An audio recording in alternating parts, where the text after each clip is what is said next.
Сарылық ичүү туурасында пайгамбарыбыз айтат: "Тасаххару фа инна фис сухури баракатан." Таңкы саардагы саарлык тамак ичкиле. Себеби бу саарлыкта береке бар деген. Бу саарлыкта кандай береке болот десең, Сулайман айтат: биринчиден, саарлык ичкен адам орозого кубат болот. Күндүзгү ибадатка кубат болот. Саарлык ичпесе,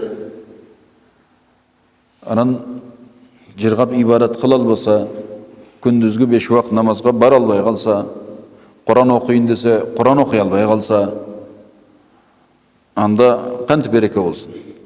Демек, саарлыкта береке бар. Орозого кубаттуу болот. Машаккат болбойт күндүзү. Анан дагы бу саарлыктын берекеси көптөр маани бербейт да. Бу саарлыкка өзүнчө Кудайдан райым, рахмат болот. Ал саарлык учурунда турат. Саарлык учуру деген сөз түндүн акыркы бөлүгү болуп эсептелет. Ал учурда дуалар кабыл боло турган өзгөчө бир учур болот. Анан ал Рамазандын ичинде болуп атпайбы? Саарлыкта туруп тамак ичип пайгамбарыбыздын айтканы "Тасаххару фа инна фис сухури баракатан" дегени ошондой учурга туш келет ал. Анан ошондой учурда турасыз, зикир кыласыз, дуа кыласыз. Анан Алланы истеп орозого ниет кыласыз. Багымдатка чейин Куран окуйсуз, намаз окуйсуз. Саарлыктын берекеси ушунда дейт уламалар. Бул мындай билип себебин ушундай кылсаң, бул береке да. Биз билбеген берекеси канчалык.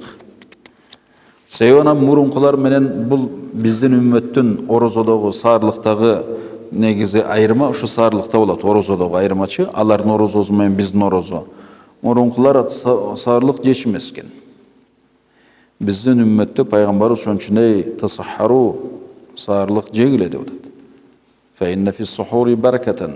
Саарлыкта береке бар. Фаслу ма бейна сиямина ва сиями ахлил китаби аклатус сухур dedi пайгамбарыбыз.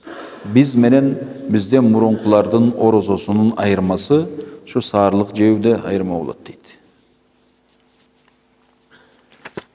Алар саарлык ичмес экен. Дагы бир риваятта пайгамбарыбыз айтат: "Инналлаха ва малаикатаху юсаллуна алал мутасаххирин."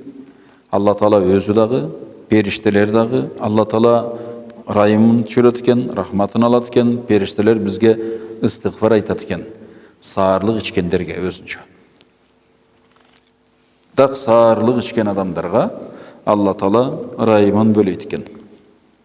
Периштелер истигфар айтып, Кудайдан күнөөсүн кечирилишин сурайт экен саарлык ичкен адамга.